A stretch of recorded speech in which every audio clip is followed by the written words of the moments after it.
ସେଠି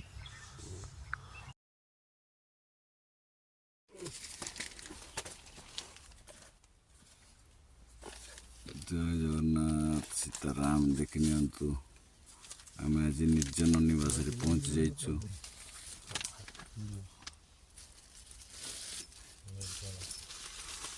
ନିର୍ଜନ ନିବାସ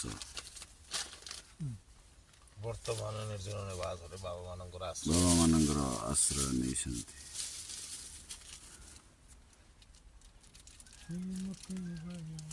ସେଠି ମୟୂର ବୋବଉଛି ଆପଣ ଅନୁଭବ କରିପାରୁଥିବେ ଏବଂ ନିମ୍ବ ବଟ ମୂଳେ ଆମର ଆଶ୍ରୟସ୍ଥଳୀ ବାବା ଦୀପକ ବାବା ଆଉ ନିରଜ ବାବା ସବୁ ଅଛନ୍ତି ଏଠାରେ।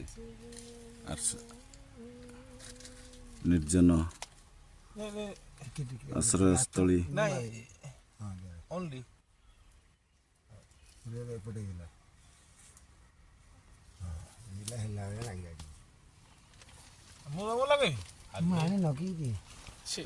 ମୁଁ ଗାଧେଇକି ଆସେ।